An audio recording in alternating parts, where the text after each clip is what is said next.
We have a very special story.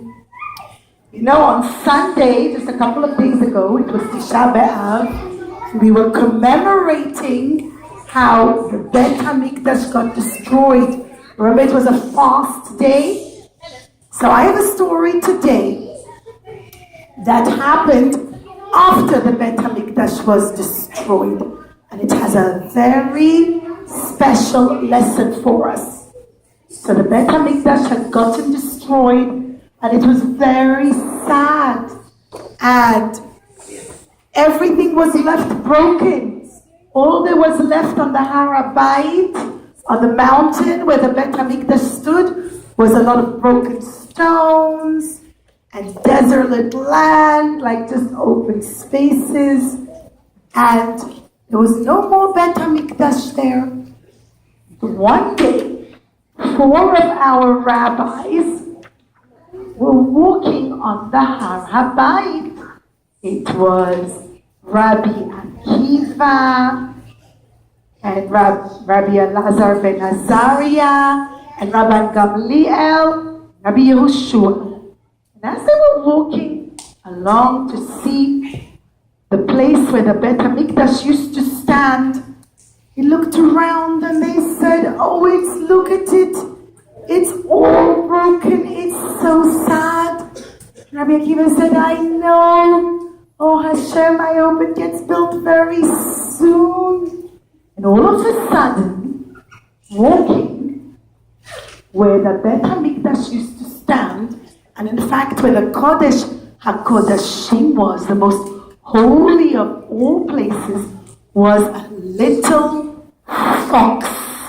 A fox was running out of the tunnel. Now the Kodesh HaKodashim was so holy that during the times when the Bet HaMikdash stood, that if somebody walked in there by accident, or if the Kohen Gadol wasn't holy enough, then he would pass away.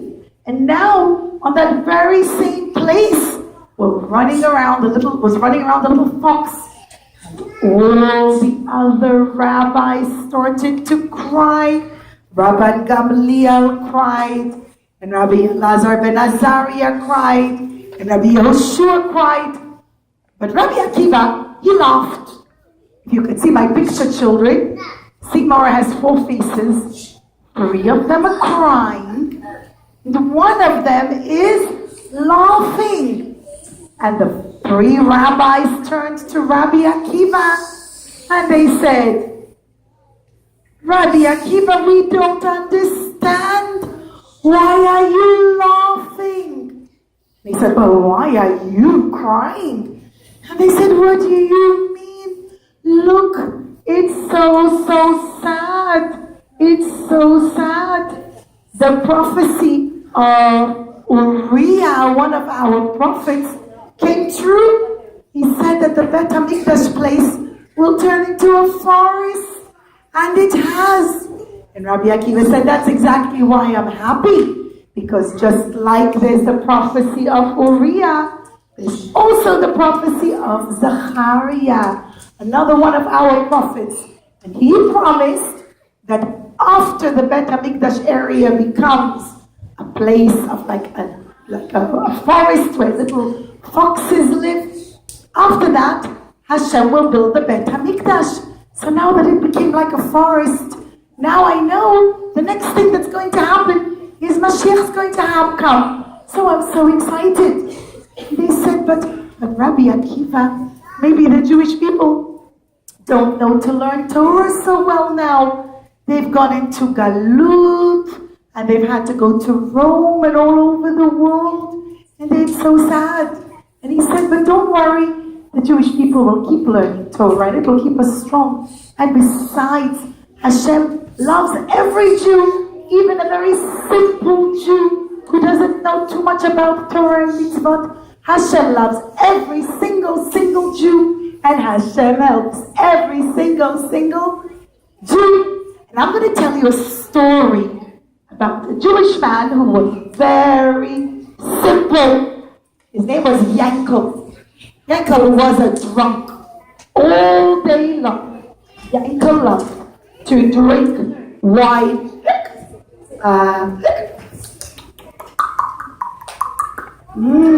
Yummy. Oh, I like drinking wine. And all day long, he'd run around, finishing his bottle of wine. And then when he had no more wine left, he'd come to shul, and then he'd just clock out on the bench, and he'd fall asleep. But he wasn't very smart or anything, but he was a very kind Jew. And he loved Hashem and the Jewish people very much. Now at that time, Yankle lived in a country that's called the Ottoman Empire. And the king actually liked the Jewish people very much. And he said, oh, I love the Jewish people. I think they're the smartest, cleverest people in the whole wide world. I'm going to make the rabbi my advisor. Every time I want to know what to do, I'll ask the rabbi. So he called the rabbi, and every day the rabbi would come to the palace, and the king would whisper in his ears what he wanted to do. And the rabbi would answer him back, oh, but you should do. And the rabbi was always advising him. And the king said, no, Rabbi, you're the best. Oh, I love you. You always advise me so well. I've become so rich because you advise me so nicely. And the rabbi would say, Baruch Hashem, it's not me, it's Hashem and his Torah that made me so smart. It's Hashem's Torah that's so clever. And everything I advise you is from Hashem's Torah. Now there was a priest, a gomer, or we'll call him a galach, okay? This galach, he didn't like it. He said, I don't like this. Every day the king asks the rabbi what to do. He should be asking me. I'm a big galach. I'm a big priest. And the rabbi's Jewish. I don't like him all the time asking the rabbi. Just every day I'm going to go tell the king that the rabbi isn't clever. And he came in every day he'd say, Rabbi, Rabbi, Rabbi, Rabbi. I mean, king. And the king said, yes, what is it? The Jewish people, they're not clever. Why do you always ask the rabbi's advice? Oh, because I like the advice he gives me. He taught me very well what to do. No, they're not. They're just tricking you. You just think they're clever. They're really not clever at all. And the king said, well, I think they are. But every day, the galach would come and say, you have to test them. Who says they're so clever? I bet you that the rabbi isn't clever at all. So, how should I test them? And the galach said, you know what? We should make a very special test. I'm going to ask him or any Jewish man, whoever they want to send, they have to send their cleverest man. I'm going to ask him 3 questions in sign language. Sign language means that you don't talk. You use your fingers or you use pictures and things, but you don't use your mouth. And they have to answer back, also in sign language, also with their fingers or with pictures or objects or things. And the king said, I'm sure the Jewish people are smart enough to be able to pass your test. And the galach said, that's fine, then let's test them. So the king said, well, all right. Tell them in 3 days' time they have to send their cleverest man to the town square. And we're going to make a big competition. I'll ask him 3 questions in sign language, and he needs to answer me back. And if they can't answer, you have to take all the Jewish people and throw them out of the Ottoman Empire, because they're all not clever people who are advising you wrong things. And the king said, oh, all right, fair enough. But what if they can answer? I don't know, what if they can answer? I'll tell you what if they can answer. If they can answer, then we're going to get rid of you. You're going to have to go away forever. Oh, we're going to make you pass away. And the bad man said, my questions are going to be so super difficult, they'll never be able to answer it. Okay, I agree. So the big messengers came all over the Jewish town, where all the Jews were. They said, big announcement from the king. In 3 days' time, there's going to be a competition. The Jewish people have to send their smartest man to come and answer 3 questions in sign language. If they can't answer it, they have to all get out of the Ottoman Empire, and they can't live here anymore. And when the Jewish people heard this, they said, oh no, Hashem, please save us. Oh, this is terrible. Where will we go? If we have to leave, we won't have our houses, our animals, our furniture. We're going to have to go sleep out in the field or go to another country, and we have old people who can't travel and little babies. Oh, Hashem, please help us. And the rabbi said, yes, we have to pray and to fast to Hashem to save us. All the Jewish people come and gather in the Bet Knesset, in the Kenisa, and every day we have to pray and fast for 3 days till the competition. You can only eat at night. During the day you have to fast. And everybody said, yes, yes, Rabbi. And all the Jewish people came. And they sat in the Kenisa. And they prayed to Hashem. And they said, Hashem, please, please save us, Hashem. Zelam Natseach Mizmor LeDavid. For 3 days they sat and prayed. On the morning of the 3rd day, when they would have to go for the competition, all of a sudden, Yankle the drunk showed up. And Yankle came, hiccuping away. Hiccup. Hiccup. Oh, what's going on here? I've had a bit too much to drink, and I've got a tremendous headache. Don't really know what's going on. Why is everybody sitting and crying? Is it Tisha B'Av? And the Jewish people said, no, Yankle, it's not Tisha B'Av. Or is it Yom Kippur? No, of course not, Yankle. Didn't you hear the decree? The king says we have to send our smartest man to go and answer 3 questions. And if we can't answer it, we're going to be thrown out of his kingdom. Smart man. Oh, I'm very smart. I can answer those any questions. I said, no. Yankle, Chasva Khalila, you're very nice and we kind of like you, but we have to send the rabbi who's very clever. Nope. Hashem can save the Jewish people through anyone, even through me. Hashem loves the Jewish people, and I'm very, very clever. I'll go. And they said, oh, silly Yankle, just go sit on the side. But Yankle didn't go and sit on the side. You know what he did? He said, oh, I'll go. I'll be the one to answer. I want to save all the Jewish people. And he said, oh, Hashem help me to answer all the questions right. And he ran. He was very hungry. And he said, gotta go to answer lots of questions. And I have this fantastic headache. I should actually eat something. So he went to the marketplace. And in the marketplace, he found the only thing kosher he could find to eat was cheese. So he came to buy the cheese and he ate a little bit. So salty, yucky. And he stuck the cheese, all squashy and all, inside his pocket. It was all icky. But Yankle was a little bit drunk.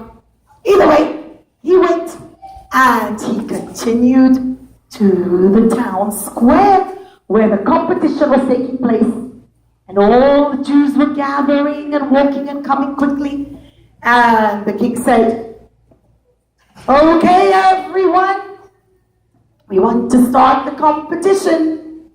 On the side of my kingdom will be the Galach. And the Galach was all excited and he thought, I'm going to get the Jewish people into big trouble and then get rid of them. So the Galach was coming up. And said, who is coming to answer the questions for the Jews? And the rabbi was very old. He was getting up to go. He needed his cane. And it took him time to get up, and he slipped very slowly. And he came to go. But all of a sudden, Yankle ran and said, oh, me. Pick me, I'll answer me. I'm the one. I'll answer the questions. And all the Jewish people said, no, Yankle, sit down. No, go sit down. And he said, no, me. And the bad Galach thought, ha, that drunkard, he'll never be able to answer the questions. Yup, bring Yankle. Yankle will come and answer for the Jews. Before the Jews could stop it, Yankle was standing at the podium all the way up on the stage in front of everyone. And the Jewish people said, oh, Shema Yisrael, Hashem, save us. This Yankle, oh no, he doesn't know anything. And the Komer said, the Galach said, yup, Yankle's the one. Okay, Yankle is the first question. And the Galach, the Komer, put up 2 fingers. He had 2 fingers. Yankle looks at him. He says, ha! And he put up 1 finger. Now children, the king knew what the questions meant. And the Galach couldn't believe it. He said, oh my goodness. He understood and he answered correctly. And the king said, see, told you so. Told you the Jewish people are clever. Even Yankle is clever. The Galach said, oh, I can't believe it. And everyone said, well, what did the question mean? And he said, well, the king said, the Galach was telling Yankle that the Jewish people, they believe in 2 gods. That's why he put up 2 fingers to show like they believe in many idols and more than 1 god. So he put up 2 fingers to show as if the Jewish people believe in idols. That there isn't. But what did he answer? Yankle answered, no, there's only one Hashem. He put up 1 finger to show that there's only one Hashem. And the Galach was very shocked. And he said, well, still 2 more questions. He's not going to get them right. And the Galach put up a hand like this, with all his fingers spread apart. But Yankle looked at him, and Yankle thought, ha! And he put a hand like this, all his fingers clenched together like a tight fist. Oh my gosh! The Galach couldn't believe it. He got it right again. You know what the Galach was saying? The Galach was saying, you Jewish people, you're always fighting with each other. You're spread apart. That's why he put his fingers spread apart. So look, you're always fighting and you're not nice to each other. But what did Yankle answer? Yankle made a fist.